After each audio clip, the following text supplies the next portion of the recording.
안녕하십니까. 신상호 사무총장입니다. 지난달에 이어서 이번 달에도 줌을 이용한 원래를 하게 되었습니다. 현재 120여 분이 참석하셨습니다. 감사합니다.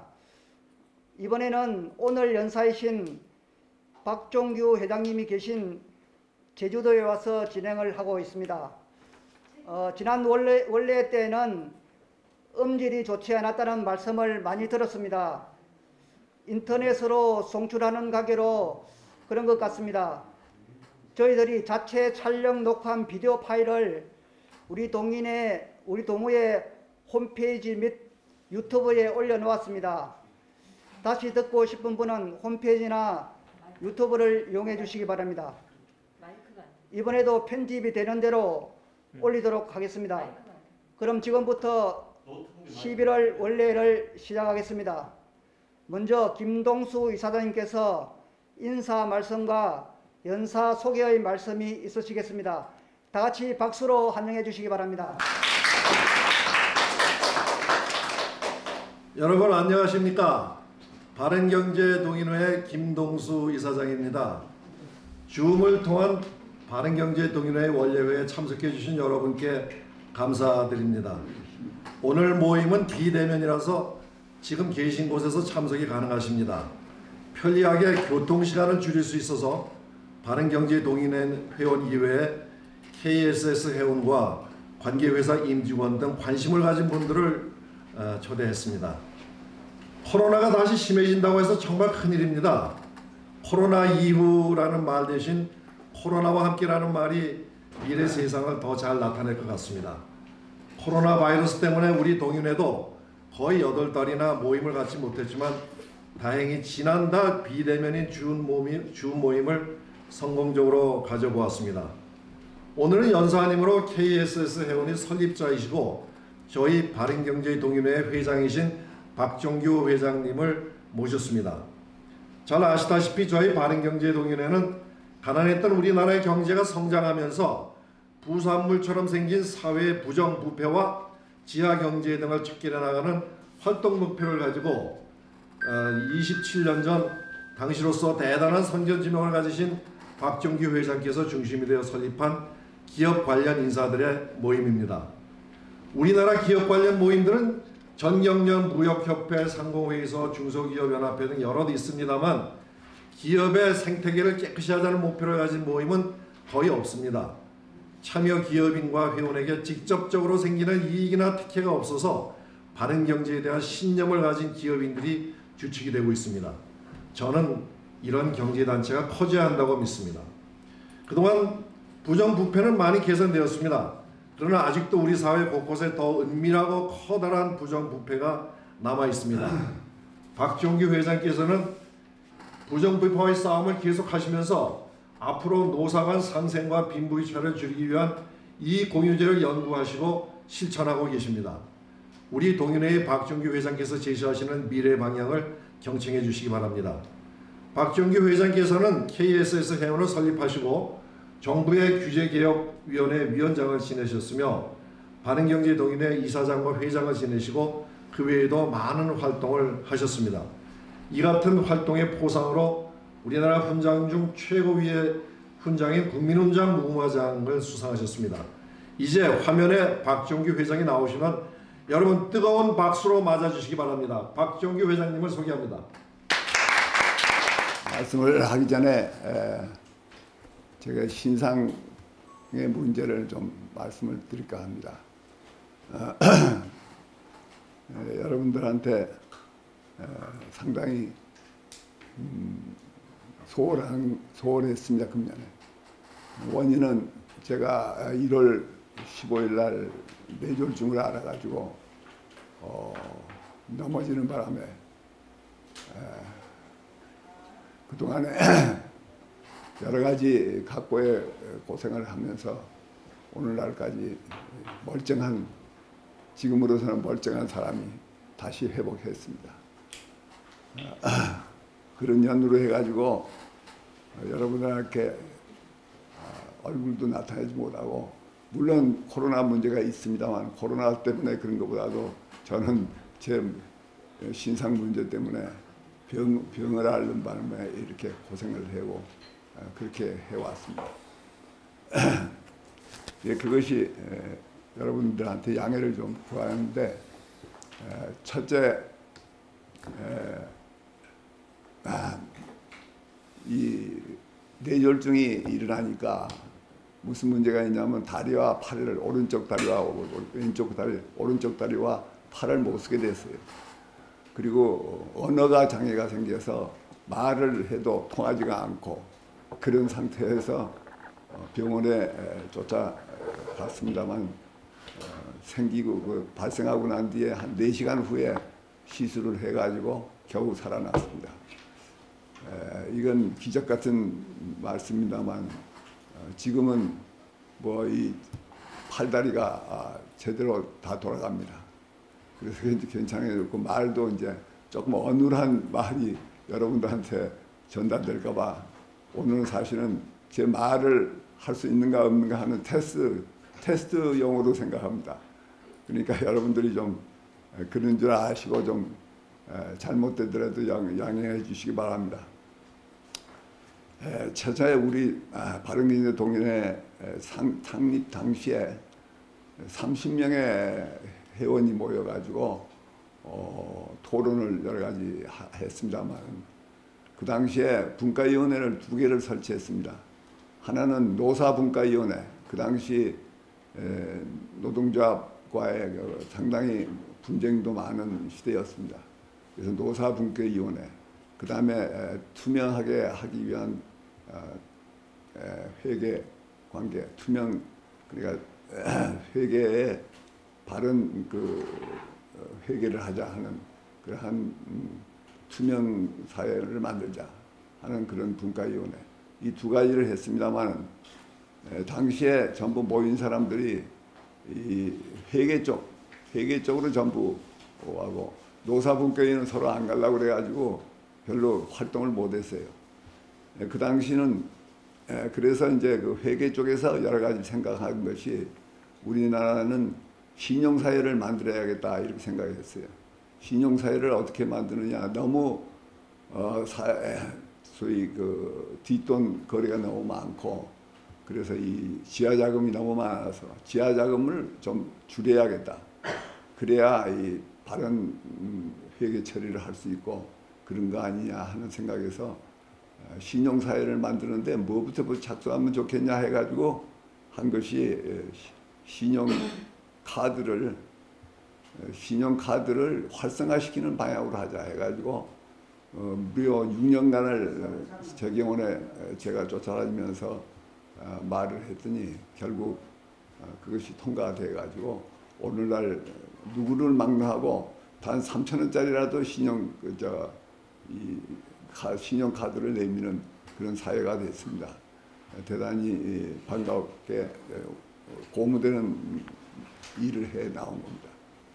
그러나 이 노사분과위원회는 그동안에 잠자고 있었어요. 아무것도 못하고 있었는데, 이제부터 제가 말씀드린 것은 이공유제와 바른경제 동인회의 진로, 이런 제목으로 말씀을 드리겠습니다. 이공유제의 핵심이 뭐냐? 핵심만 말씀을 드리려고 하는 겁니다. 그 핵심을 말씀을 하기 전에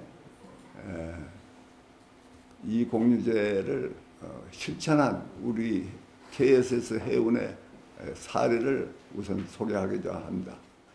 이게 뭐냐? 임직원한테 배당을 해주자. 다시 말하면 주주한테, 오른쪽은 주주고 왼쪽은 임직원들입니다만, 이 임직원들한테도 주식이 없다 하더라도 똑같이 우리가 배당을 해주자 하는 생각을 가졌습니다. 이것은 그렇게 함으로써 우리가 상당히 좋은 사회로 만들 수 있지 않겠나 이렇게 생각을 한 겁니다. 그래서 배당을 하기 위해서 주주총회를 열고 주주총회에서 통과를 시키고 노사 간에 또 합의를 보고 이런 과정을 거쳐가지고 시행을 했습니다만, 월급과 배당금 이 2가지로 논아서 생각할 수 있습니다. 그래서 이 개인적으로 그 직원 개인적으로 볼 때 고정급여를 한 70%로 생각하고 또 이 배당금은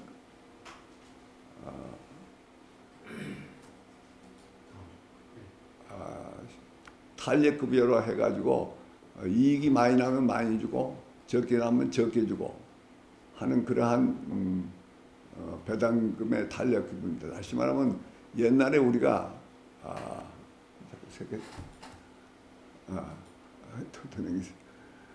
옛날에 우리가 보너스라는 것을 말을 하고 보너스를 받고 그랬습니다만 배당금이 그 당시는 이익이 많이 나면 보너스도 많이 주고 또 적게 나면 자연히 적어지고 이런 제도가 있었습니다. 그런데 그것이 노동조합 입장에서는 고정급여를 이제 보너스를 아주 고정적으로 달라 이런 문제가 있어가지고 그걸 고정급여로 인정했죠. 그렇게 하다 보니까 오늘날 재판에서 져서 그것이 하나의 완전한 급여 상태가 돼버린 겁니다. 그러니까 그러니까 이 소위 보너스라는 게 없어져 버렸어요. 상여금이 없어져 있는 거나 마찬가지입니다. 있는 것은 그게 그냥 말로만 있는 것이지 그게 무슨 옛날처럼 그렇게 그런 탄력적인 급여가 아니었습니다. 이것을 가만히 생각하니 이건 부당하다. 이거 새로운 배당 제도를 만들어야겠다 해가지고 제가 이걸 그걸 시작을 했습니다. 시작을 한 건데 어떻게든 간에 어떻게 했냐면 고정급여 70%에 탄력급여 30% 이렇게 해 나왔습니다. 근데 30%가 채 되는 데도 있고 어떤 데는 또 한 20 몇 프로밖에 안 되는 데도 있습니다. 그때 그 사정을 봐가지고 사정에 의해서 이것이 그렇게 되어 왔죠.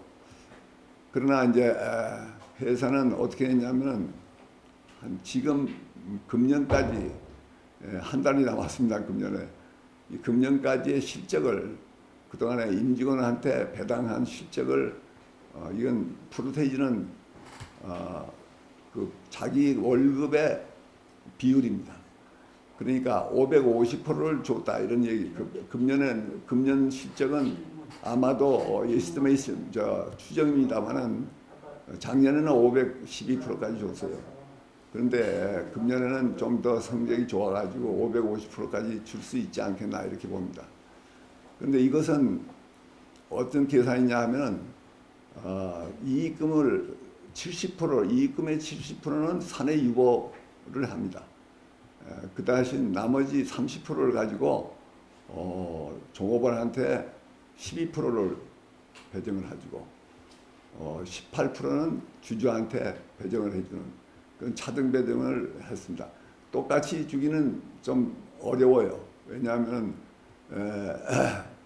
주주는 주주 대우를 해줘야 하니까 역시 우리보다 좀 많이 하는 것이 좋겠다 이렇게 생각해서 그렇게 18% 대 12%의 비율로 그렇게 해왔습니다. 그것이 지금 이런 좋은 실적을 7년간의 실적입니다. 이게 그렇게 해가지고 하니까 지금 배당금을 얼마 주냐면 자기 월급의 550%까지 주는 그런 회사가 됐습니다. 그리고 이렇게 하니까 이 사고가 없는 회사, 사고가 거의 없는 회사로 지금 전진됐습니다. 왜냐하면 조원들이 선박에 사고가 나면은 이 배당금이 없어진다. 다시 말해 이익이 확 줄어가지고 배당금이 준다. 이런 생각을 가져가지고 우리 선원들이 열심히 선체 사고율을 줄이는 방향으로 노력해 왔습니다. 그래서 미리 사고의 예방 조치를 취하고 이렇게 해왔습니다. 여기 18년도에 22%라는 사고가 났는데 이것은 발전기 하나를 구워 먹었어요. 태워 먹었습니다. 그래서 이것이 이렇게 됐고 나머지는 여기서 24년도부터 시작해 가지고 지금까지 쭉 금년도 말이 됐습니다만 사고가 하나도 없는 그런 회사가 됐습니다. 이 사고가 없다는 것이 선박회사에는 굉장히 플러스가 됩니다. 영업하기도 좋고 이 사고가 없는 회사를 하주들이 이용자가 배를 이용하는 사람이 선호합니다. 그래서 이 사고 없는 회사가 되어 왔습니다. 그 다음에 또 하나 희한한 것이 있는데 접대비를 과거에는 부서별로 이렇게 놀아줬습니다. 그것이 접대비를 놀아주다 보니까 이 사람들이 접대비를 절감을 하자는 것보다도 접대비가 보통 조금씩 남아 돌아가요.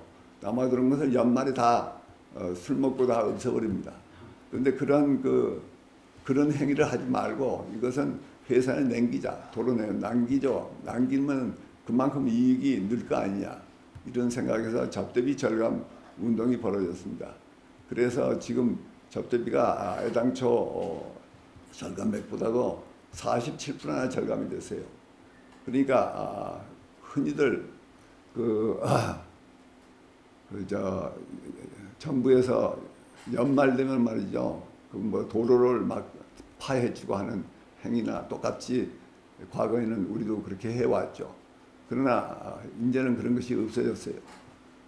그런 좋은 경향으로 이건 기적적인 일입니다. 저는 이런 것까지는 기대하지 않았는데 이것이 이런 좋은 결과를 가져왔습니다. 그 다음 프리라이더가 또 없어졌습니다. 프리라이더가 뭐냐 하면 그동안은 주로 이 프리라이더에 주로 뭐가 있냐면 일하다가 주식을 보는 거예요. 주식시장에서 주식을 단기로 투자한 사람은 항상 단기 투자 때문에 주식을 수시로 보게 됩니다. 이제 이런 것이 그걸 보고 있으면 옆에 있는 동료들한테 미안한 감을 느끼고 이건 안 되겠다 하는 생각이 들어가지고 이 주식시장 보는 것을 일체 이제 금지를 회사에서 한 게 아니라 스스로 없어진 겁니다, 이게. 그래서 이 프리라이더, 다시 말하면 남은 열심히 일하고 있는데 자기는 주식시장이나 보고 있는 그러한 형태가 완전히 없어졌어요. 누구나 열심히 다 일하는 그런 풍토가 된 겁니다. 자발적인 행위가 됐죠. 다시 말하면 우리가 회사의 중요 정책 결정이 직원 개인의 이해에 직결되는 것이기 때문에 이런 현상이 나왔습니다. 그 다음에 이것은 좀 특별한 일입니다만 우리가 이 보너스를 놀아줄 때 차등 보너스를 개인별 차등은 절대 주지 않습니다. 똑같이 500%나 500%를 다 똑같이 줬습니다. 이것은 사람을 우리가 일을 하는데 돈으로 꼬아서 돈을 많이 받기 위해서 일하는 그런 풍토를 없애야 한다. 돈으로 사람을 사서는 안 된다. 돈으로 사서 하는 것은 단기적인 효과는 있습니다. 이것이 다시 말하면 저희 회사와 요새 일반 회사의 차이입니다. 그러한 차이를 여기서 똑같이 하니까 누구나 다 전체적인 이익이 중요한 것이지 어느 부서의 이익만을 가지고 논할 수가 없게 돼 있어요. 그러니까 옆 부서가 뭘 잘못하고 있고 또 어렵고 따라오지 못하면은 정보도 가르쳐주고 사람도 또 같이 동원시켜주고 하는 이렇게 논아서 서로 이렇게 상호 간의 벽이 없어졌습니다. 이게 개인별이라든지 부서별 차등을 두기 시작하면요, 그러한 벽이 자연히 생기죠. 왜냐하면 그쪽보다는 우리가 더 많이 보너스를 받아야겠다 이런 생각 때문에 자연히 벽이 생깁니다. 그러나 이걸 똑같이 줬어요. 똑같이 주니까 이런 벽이 사라진 겁니다. 이제 이렇게 돼가지고 이렇게 되니까 뭐냐 하면 우리나라 이 경영 스타일이 여기 세 대가 날아가는데 맨 앞에 세 중에 맨 앞에 사람 세가 사장이라 하면 그 다음에 이제 뭐 중력이 있고 그 다음에 또 직원이 있고 할 거 아닙니까? 근데 독수리가 샤워목을 덤벼드는데 이걸 소리를 지를까요? 독수리도 왔다 하고 소리를 지를까요? 하고 사장한테 물어보고 또 소리를 지르면은 이게 뭐 잡히면 먹히는 거죠. 그러니까 이렇게 안 하고 자연히 위기가 닥치면 독수리다 하고 소리를 지르게 되어 있습니다. 또 하나 이것은 상명하달식 경영.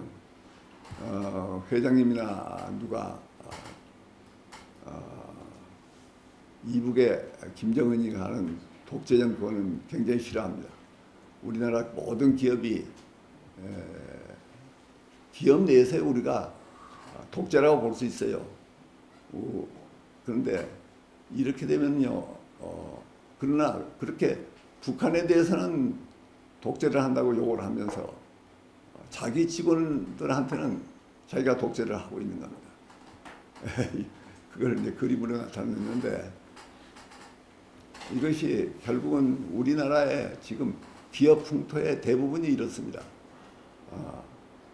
그래서 이것이 이익을 논아주고 서로 똑같이 이익을 논아주고 이익 배당을 하니까 다시 말하면 주주도 아닌데도 주주나 비슷한 이익 배당을 하였단 말이에요. 하니까 전부가 자율적인 경영을 자기 스스로가 하게 됩니다.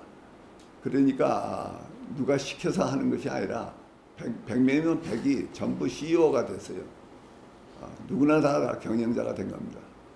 상복, 상명, 하복의 기업 문화가 자율적 창조적인 문화로 바뀐 겁니다. 그리고 누구나 다 인격은 평등하다 하는 개념으로 바뀌었습니다. 그렇게 하니까 상하가 없어요. 상자는 위에 있는 사람은 무엇 때문에 위에 있느냐 하면 더 중요한 일을 하기 때문에 상사가 된 겁니다.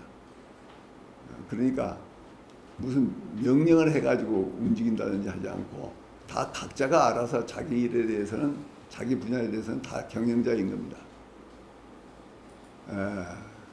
그런데 여기서 나온 이것은 칼 막스의 상입니다만 칼 막스가 옛날에 노동자의 임금을 먹고 살 만큼만 주고 일한 만큼은 주지 않는다. 그 차이를 자본가가 독식한다. 이런 것을 말을 했어요. 그러니까 노동자들은 월급만 받고 보너스가 없다 이런 얘기나 똑같아요. 그런 시대에 이 사람이 태어났습니다. 그러나 이것이 이런 것을 없애기 위해서 그 차이를 자본가가 독식하는 게 아니라 그 차이를 일부를 같이 논아주는 것이 타당하지 않느냐 이런 철학에서 이것이 나왔습니다. 그러니까 그럴 필요가 이제 칼 막스의 이론이 통하지 않는 그런 것을 만드는 것이죠. 이것이 오늘날 제가 이렇게 되니까 노동조합이나 모든 사람이 다 경영자니까 모든 사람이 경영자고 모든 사람이 다 또 월급쟁이고 뭐 이런 사장 이하가 전부 그렇게 되어 있습니다. 그러니까 이게 앞으로는 노조가 필요 없는 그러한 기업 문화로 바꾸자 하는 운동의 하나입니다. 핵심은 노동조합이 필요 없는 회사를 만들어 나가자는 겁니다. 그래야 우리나라가 제대로 된 상태로 돌아가지 이렇게 노사분규가 심하고 이렇게 하는 그런 상태에서는 좋은 회사가 되지 않으리라 이렇게 봅니다. 이것이 오늘 제가 그 노사분과위원회, 다시 말하면 잠자고 있는 노사분과위원회를 깨워 일으켜 가지고 이러한 그 노동조합이 필요 없는 그런 회사, 그런 기업, 그것을 만들 수 있는 하나의 예를 우리 회사가 7년 동안 그동안에 한 이 공유제에서 나온 겁니다. 여기서 제가 일단 마치겠습니다. 죄송합니다. 감사합니다. 네, 지금 박정규 회장님께서 7년 동안 실천하고 계신 이 공유제를 통해서 노사 이 분열 없이 노사가 모두 합해서 회사의 목표인 성장과 복지 이런 면에서 많은 효과를 봐주셨다는 증언의 말씀을 해주셨습니다. 여러분 그 질의응답하기 전에 여기 박 회장님 보이시죠? 손 한번 들어서 흔들어 봐 주세요. 지금 회장님 안 보이시죠? 네. 카메라를 돌려. 저희 카메라 돌려보세요. 예. 한번 돌려보세요. 어디 지금 여기 우리 조남호 회장님 보이시는데 나머지 분들 모두 손 한번 흔들어 주세요 다시. 네, 반갑습니다. 반갑습니다. 네. 자 그러면은 질문을 받겠습니다. 질문이 있는 분은 이 손을 들어 주시면은 그러면 저희가 지명을 하면은 여기에서 그분의 목소리만 나오게 됩니다. 그러면은 회장님께서 답을 해드리는 그런 순서로 진행하겠습니다. 자 먼저 저기 우리 한 교수님 손 드셨는데 저기 좀 해주세요. 박정규 회장님 이익공유제 세미나 이렇게 통해서 다시 한번 인사드리게 되어서 너무 좋았고요. 너무 반갑습니다. 저는 성균관대학교 한상만 교수고요. 사실 박정규 회장님이 생각하시는 이익공유제가 우리나라에서 퍼져나갔으면 하는 마음을 갖고 있는 경영학자 중에 한 사람입니다. 그런 관점에서 이런 것들을 일반 기업들에게 이제 KSS 해운과 같은 중견기업 혹은 더 나아가서 널리는 대기업과 중소기업까지도 이런 것들을 이제 우리가 파급시켰으면 좋겠다는 그런 생각을 갖고 있고 또 그것을 위해서 어떻게 해야 되나 하는 이제 의문을 갖고 있는데요. 일반 기업들이 생각하기에 주주의 배당을 6대 4로 나누어서 30%를 60%는 주주에게 주고 12%, 40%는 직원들에게 주겠다 이렇게 했을 때 현재 그 가지고 있는 모든 그 기업들의 정관이라든지 이런 부분들을 다 이제 고쳐야만 가능한 부분이라서 이런 것들이 좀 더 그 중간 단계 같은 것들을 혹시 우리가 생각해 볼 수 있는 것들은 없을까? 우선은 예를 들어서 이제 전혀 좀 다르긴 하지만 같은 이름을 갖고 있는 삼성에서 하고 있는 삼성에서도 PS라고 부릅니다, 회장님. 프로핏 쉐어링이라고 해서 부서 간의 차등 보너스 제도를 이제 실시하고 있는데요. 배당을 나눠주는 건 아닙니다. 그런 시스템을 중간 단계에 어떤 좀 적용을 해서 뭔가 약간의 그런 중간적인 게 있어야지만 이게 사회적으로 받아들여질 수 있지 않을까. 주주들이 이거를 받아들이게 하는데 회장님은 어떻게 설득을 하셨는지 좀 노하우가 있으면 공유해 주셨으면 감사하겠습니다. 이 얘기 잘 들었습니다. 이거는 삼성 하는 식과 제가 하는 식이 좀 다르다는 것이죠. 다시 말하면 제가 하는 식은 뭐냐면 이익을 완전히 계산해야 완전히 계산을 안 하면 계산을 안 하면 이익이 얼마냐 하는 것이부터 시작해요. 그러니까 조고보다한테 이익을 논아주는 그러한 시스템은 네, 마이크 대고 말씀하세요. 그러니까 첫째는 이게 너무 크게 나오네. 크게 안 나오네. 이걸 알려드릴게요. 네, 그걸 빼고. 네, 말씀하세요. 뭐냐면은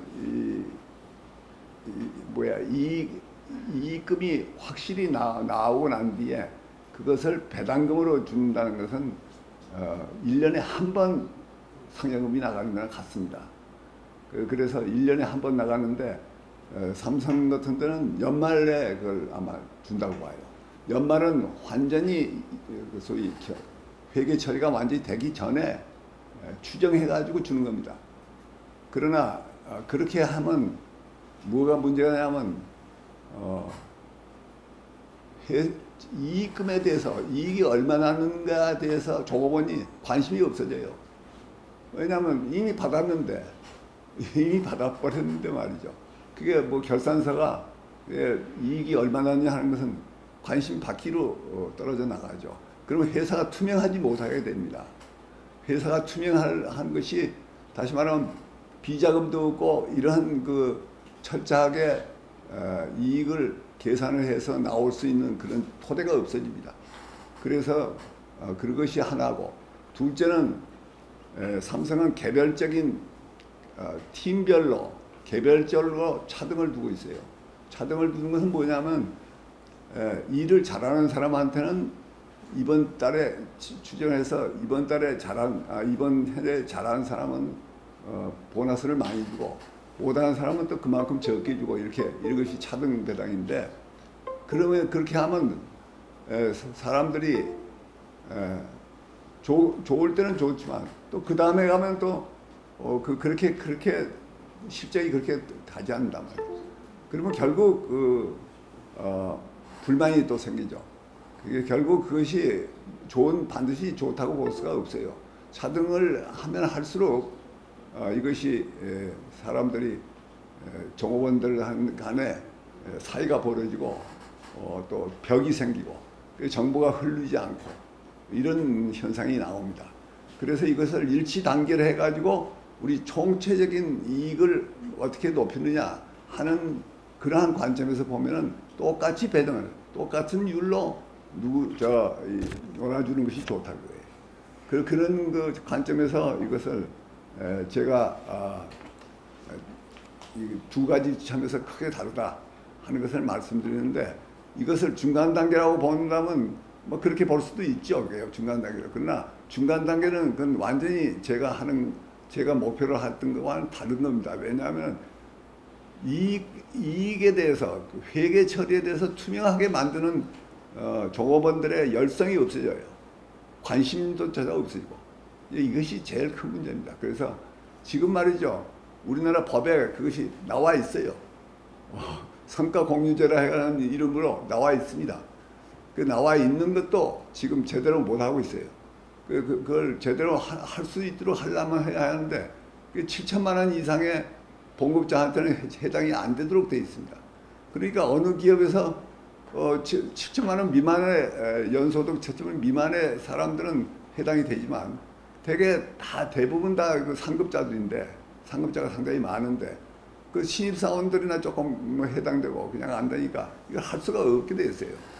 그런 문제가 있어가지고 이것이 있으나 마나한 그 법을 만들었는데 그것을 적용할 수 없는 상태로 지금 나와 있습니다. 해답이 됐는지 모르겠습니다만. 저 한 교수님 설명이 되셨는지 모르겠나요? 네, 그러면 감사합니다. 네, 감사합니다. 또 다른 분 한 분 받겠습니다. 손 들어주시면은 지명해드리겠습니다. 고맙습니다. 네, 말씀해 주시죠. 자기 소개부터 부탁드립니다. 예, 박종규 회장님, 이렇게 화면으로 뵙게 돼서 영광입니다. 저는 부산에 있는 동화 엔텍 열교환기로 40년 해온 조선기자재 육상에 들어가는 열교환기 제조업체의 대표를 맡고 있는 김동건입니다. 회장님 그 직원이 그 주인이 되는 회사 책을 보고 굉장히 감동을 받고, 또 그 책 내용이 저희 부친께서 지금 오늘 같이 계신데 부친께서 살아오셨던 그 길하고 또 많이 연관이 있어서 굉장히 친근감을 느끼면서 책을 봤습니다. 길게 많은 말씀 나누고 싶지만 여러분들 계시고 이래서 제가 이 공유제에 관해서 궁금한 점을 한 가지 여쭙겠습니다.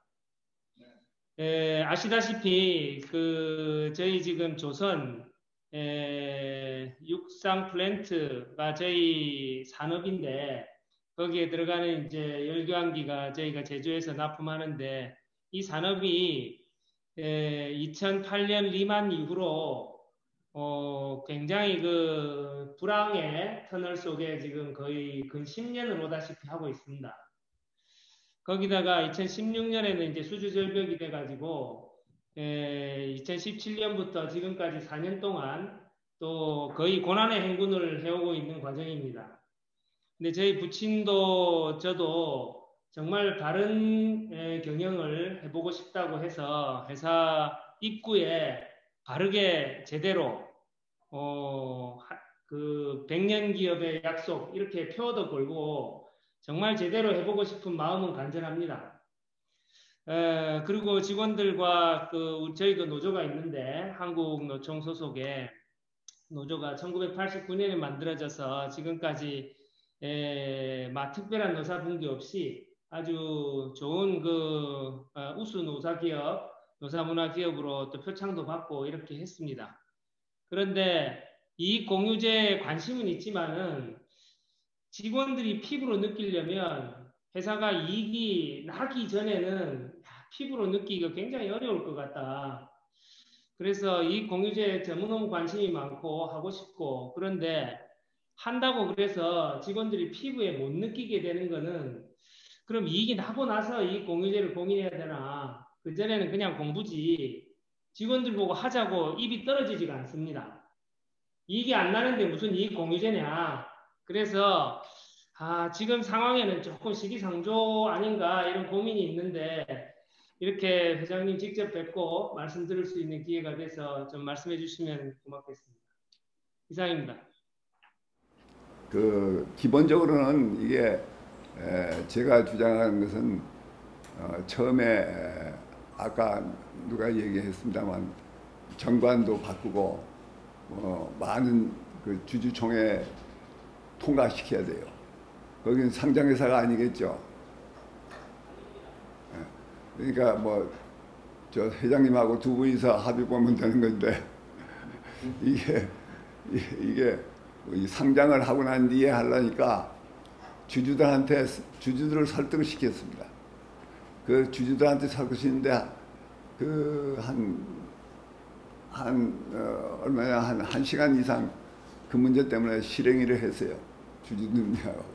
그러니까 주주들은 왜 우리가 받을 이익금에서 왜 띄워주느냐 이렇게만 생각하는 거예요. 그러나 제가 설명하기를 그런 것이 아니고 평소에 보너스를 없앴다. 보너스를 없애고 이 배당을 하는 거다. 이제 이런 식으로 말씀을 드리고 또 종업원들한테는 일일이 육상에 있는 사무원은 전부 개별적으로 만약에 이게 흑자가 안 나고 적자가 난다 하더라도 이걸 지키겠다 하는 약속 각서를 받았어요. 그리고 선원들은 노동조합 대표가 그 각서에 동의를 했습니다. 그래가지고 이걸 시행을 한 거예요. 그러니까 문제는 우리도 지금 상당히 흑자가 나고 있으니까 이게 큰 소리 치고 합니다만 만약 이것이 적자가 났을 때는 이 종업원들이 과연 이걸 지키려고 하겠느냐. 만약 각서를 썼다 하더라도 또 뒤집어려고 이게 못 지키겠다 이렇게 나올 가능성은 없는 건 아닙니다. 그러나 진짜 우리가 이 배당 제도를 하려면 그걸 지킬 줄 알아야 돼요. 지킬 줄 모르는 사람은 이걸 그렇게 하면 못하는 거예요. 이게. 그러니까 적자라도 적자일 때 한번 해보세요. 적자일 때 배당금을 주는 게 아니라 오히려 적자가 났으니까 한 푼도 못 준다. 그러나 앞으로 나오면 앞으로 흑자가 나면 그건 배당을 하겠다. 이런 식의 그리고 거기도 또 보너스를 주고 있죠. 이제 상여금을. 예, 적자가 안 나면 항상 보너스를 지급을 하고 저희들 나름대로 기준이 있습니다. 3% 이상일 때 50억 이상일 때 그 이익의 15%를 경영성과급으로 항상 지급을 해왔습니다. 이익이 나면은 항상 지급까지를 해왔습니다. 거의 지난 2001년부터 지금 2020년까지 중에 성과급이 못 나간 게 최근 한 3년 정도가 못 나갔고 17년은 거의 성과급이 나갔다고 보시면 됩니다. 어렵겠네요. 어렵겠지만 여하튼 그 정신은 지금부터 집어넣어 줘야 합니다. 그렇게 해야 하면 틀림없이 나중에 성공할 거예요. 지금 나쁠 때 시작하는 것이 오히려 성공할 수 있습니다. 좋을 때 시작하면 나중에 또 다른 마음이 바뀔 가능성도 없는 건 아니에요. 저희들 걱정하는 것이 만약에 이게 적자가 나기 시작하면 이거 그만두자, 고정적으로 뭐 받겠다 이런 식으로 나올 가능성이 있습니다. 그러면 이게 안 되는 거예요. 평생 이 사람들은 월급만 받는 사람이 됩니다. 이것도 제가 시작할 때 어떻게 하냐면 자발적으로 하라. 이걸 갖다가 강요는 안 하겠다. 그러니까 그대로 그냥 과거처럼 보너스 받고 그냥 하는 사람한테는 그대로 적용하겠다. 그냥 돈을 보너스를 그냥 주고 이익금을 안 주고 이런 식으로 하겠다. 이제 그렇게 시작을 한 겁니다. 그랬더니 종업원들이 전부가 이익금을 받겠다. 이익금으로 돌리겠다 해가지고 이익금을 돌렸습니다. 그것이 하나의 그 모멘트가 됐죠. 그리고 처음부터 조금 좀 좋게 점점 더 앞으로 전망이 좋다고 생각했던 것 같아요. 그러나 그것이 오히려 나는 위험하다고 생각합니다. 나쁠 때 하는 것이 좋을 겁니다. 네, 잘 알겠습니다. 나쁘더라도 실망하지 않고 또 포기하지 않고 미루지 않고 한번 깊이 고민해서 직원들하고 설득해 보도록 하겠습니다. 예. 감사합니다. 감사합니다. 자, 돌리지 마시고 시간이 또 돼가기 때문에 한 분 더 받겠습니다. 질문하실 분 손 들어주세요. 지금 우리 박 회장님이 대답하시는 거 들었겠지만은 그 한 말씀 한 말씀에 깊이 생각하는 예지가 들어 계십니다. 이런 기회에 좋은 질문 한번 해주실 분 손 들어주세요. 회장님 또 질문 있으세요? 그러면은 우주 회장님, 자, 그 돌려주세요. 회장님 쪽으로. 박 회장님 안녕하십니까? 예. 제 이름은 김강희입니다. 예. 알고 있습니다. 지금 그 성과 공유제에 대해서 이익 공유제에 대해서 지금 제 후계자가 여러 가지 그 궁금증을 말씀을 드렸는데 일반적으로 지금 공감은 충분히 하고 있습니다. 현실적으로 이제 이 적자가 났을 때 어떻게 할 것이냐는 문제에 다소 좀 말이지 문제가 있지만은 그것은 저희 형편에 따라서 다 조정이 될 수 있을 것 같은데 다만 이런 아이디어를 내셔가지고 해보니까 조금 뭘 보완할 필요가 있는 점이 있을 수 있을 것 같은데 혹시 그런 좀 미흡하다라고 생각하는 것은 없으시는지 지금 현재 제도가 퍼펙트하다고 이렇게 자신 있게 말할 수 있으시는지. 그게 아까 제가 설명한 바와 같이 이것을 하면은 제가 핵심적으로 말씀드린 것은 이익을 논아서 뭐 배당을 한다 이것이 중요한 게 아니고 사람들이 공평하게 돼요. 인격이 다 똑같이 됩니다. 누구나 막론하고 자기 회사의 이익을 위해서 충성을 다하는 것이지 사장님을 위해서 충성을 하는 게 아니란 말이에요. 사장님은 하고는 개인에 대한 충성이 되고 그게 아니고 회사 전체에 대해서 회사의 이익을 위해서 하는 겁니다. 회사의 발전을 위해서 하게 됩니다. 그러니까 그것이 기본적으로는 그 뭐랄까 정신적인 문제죠. 그리고 자발적인 일을 하고 자발적으로 모든 것을 일을 하는 그런 상태가 되는 겁니다. 그래서 모든 사회에서 지금 AI가 있죠. 그리고 로봇화하고 있습니다. 근데 로봇은 그렇게 하는데 사람 로봇가 가장 일을 많이 할 수 있죠. 그러니까 사람 로봇가 우리가 되자. 누가 시켜서가 아니라 우리가 스스로 일을 하자. 스스로 일하는 분위기를 만들자는 겁니다. 그것이 중요한 것입니다. 그런데 그것이 지금 우리 회사에도 완전히 정착되지 않았습니다.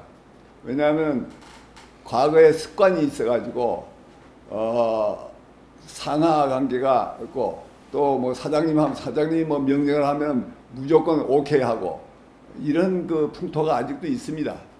그러니까 그런 것이 안 되도록 점점 노력해 나가야죠. 그런데 제가 제일 처음에 모두에서 말씀을 안 드렸습니다만 저희 회사는 제 후임을 가장 저한테 반대를 많이 하는 사람을 시켰어요. 그리고 그 다음 사람도 그 다음에 또 반대를 많이 하는 사람은 또 사장이 된 겁니다. 그리고 이번에 이대성 사장은 여러 사람이 7사람이 모여서 투표해가지고 거기서 나온 사람입니다. 그러니까 이게 달라요. 사람이 자기가 자기 마음에 딱 안 든다고 해가지고 그걸 뭐 야단을 친다든지 하면 안 되죠. 하여튼 그런 것이 하나의 모멘트가 돼가지고 우리가 이 공유제를 할 수 있는 것이지 그렇지 않고 그냥 위에서 내가 해라 해서 하는 것은 절대 아닙니다. 이게. 또 다른 분 마지막으로 한 분 질문 듣고 끝내겠습니다. 없으십니까? 네, 손 잠깐만요. 자, 연결시키겠습니다. 연결시켜 주세요. 예, 우리 박정규 회장님 정말 존경합니다. 이 세계적으로 승자 독식의 이 자본주의가 지금 소득 양극화에 직면하고 이렇게 해서 뭐 미국에서부터 시작해가지고 전 세계적으로 도전을 받고 있고 이 자본주의 틀 자체에 대안을 모색해야 하는 이 시점에 이르렀는데 우리 박 회장님이 정말 한국에서 솔선수범적으로 이 공유제의 이 개념을 실천한 것에 대해서 저는 우리나라 이 기업 발전사에 아주 굉장히 중요한 그 획을 그었다 이렇게 생각을 합니다. 제가 그 동반성장위원회 위원장으로 있으면서요 가장 그 고민했던 대목이 대기업과 하청 혹은 중소기업 사이의 그 관계를 어떻게 하면은 상호 윈윈이 되는 소위 포지티브 썸 기업 관계로 전환을 시킬 것인가 하는 이 문제로 고민을 많이 했고 그것을 뭐 강제적으로 법으로 지금 어떤 기업은 대기업이 진출하지 못한다 이렇게까지 발전이 됐으나마는 또 일부 우리나라 대기업에서는 사회적 기업을 육성하기 위해서 기업이 가지고 있는 여러 가지 자산을 커뮤니티 혹은 계열사가 아니더라도 함께 공유하는 이런 운동까지도 한쪽에 이렇게 움직이고 있는 것에 대해서 저는 아주 굉장히 긍정적으로 보고 있습니다. 박 회장님 제가 질문이 하나 있는데요. 그 사내 유보를 70%로 이렇게 책정을 하셨는데 전 종업원이 소위 CEO다. 이런 신념으로 이 투명 경영을 할 때 사내 유보를 때로는 전략적으로 특정 분야에 정말 R&D 분야에 결단을 내리고 이렇게 투자를 하셔야 되는데 그때는 정말 최고 경영자의 이 비전과 결단력이 필요한데 그것을 결정하는데도 여러 이 종업원들과 함께 의논을 하면서 하시는 건지 정말 기업 간의 애니멀 스피릿과 같은 아주 선각자적인 그러한 그 인스피레이션이 있거든요. 그걸 그대로 또 이렇게 밀고 가야 하는데 그 점에 있어서 어떻게 결심을 하는지 한 말씀 해주시면 감사하겠습니다. 대단히 어려운 질문인데요. 그것은 저는 그렇게 생각합니다.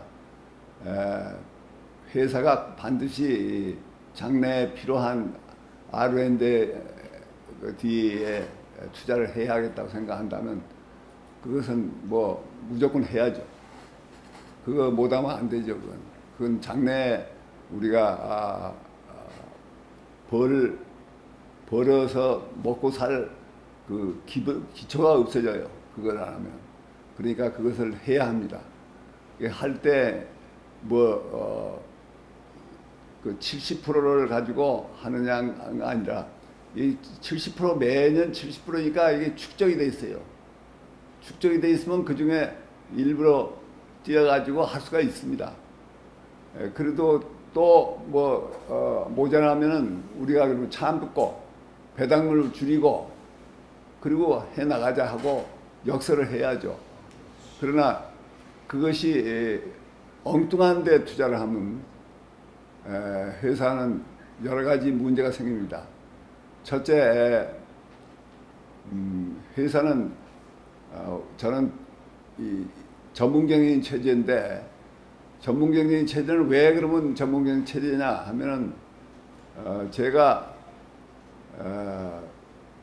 종업원을 종업원이라고 생각하지 않고 나하고 파트너십을 가지고 있다. 동업자다 이렇게 생각합니다. 우리가 동업자인 이상 내가 만약 회사를 그만두고 은퇴를 할 때는 내 아들을 갖다가 심어놓으면 그게 동업자한테 완전히 손가락 받게 되죠. 그리고 그게 사실이 없어지죠. 베이스가. 그러니까 이 동업자적인 역할을 하면 그 사내에서 결국은 우수한 사람이 후계자가 돼야 합니다. 동업자의 길이 내가 한번 하면 그 다음에 또 그 다음 사람이 하고 이렇게 해야 이제 안 그러면 그게 뭐가 됩니까? 그게 말이 안 되거든요. 그래서 우리 회사는 가족이 관여 안 하는 회사가 된 겁니다. 이게 그와 마찬가지로 이 전문경영인 체제는 또 하나 아주 중요한 것은 뭐냐면은 한계를 걸어놓는 거예요. 다시 말하면 포커스가 하나의 전문적인 회사에 맞춰서 해야 하지 이것도 하고 저것도 하게 되면 그냥 잘못하면 망하죠.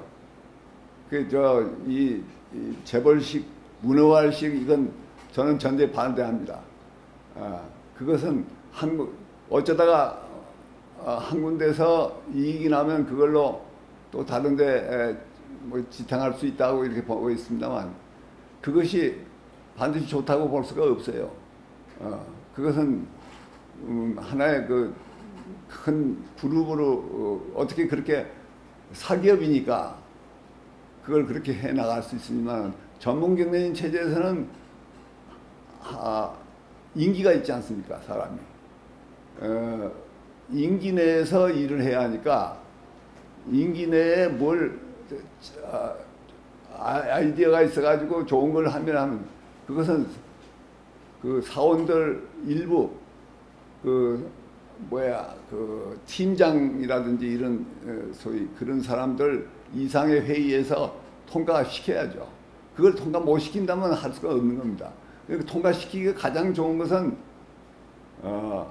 지금까지 하던 하나의 전문화되어 있는 것을 조금 응용해가지고 하는 그러한 형태 같으면 그게 됩니다만 회사가 갑자기 뭐 호텔업을 하겠다든지 뭐 이상한 갑자기 그렇게 나오면요 그건 저 반대가 나오겠죠. 그러니까 그 분야가 좀 좁게 생각하고 그 좁은 상태에서 어떻게 새로운 개발을 해 나가느냐 하는 것을 생각해야 할 때라고 생각합니다. 오늘 참석해 주시고 또 토론에 참석해 주신 여러분에게 감사드립니다. 저희가 비대면으로 하니까 좋은 면이 참 많아요. 이렇게 말씀 나누는 것도 마치 방에 마주 앉아서 말씀 나누는 것 같은 그런 느낌도 들고, 그리고 또 모임 장소까지 오가시느라고 버리는 시간도 절약이 되고 해서 저희가 앞으로는 1년에 반 정도는 이런 식으로 모여볼까 생각을 합니다. 여러분, 이제 다시 한번 감사드리면서 마지막 신호로 모두 참석하신 분들 손 한번 흔들어 주세요. 감사하다고. 자, 손 한번 흔들어 보세요. 네, 감사합니다. 감사합니다. 대단히 감사합니다. 수고하셨습니다. 수고하셨습니다. 네, 감사합니다.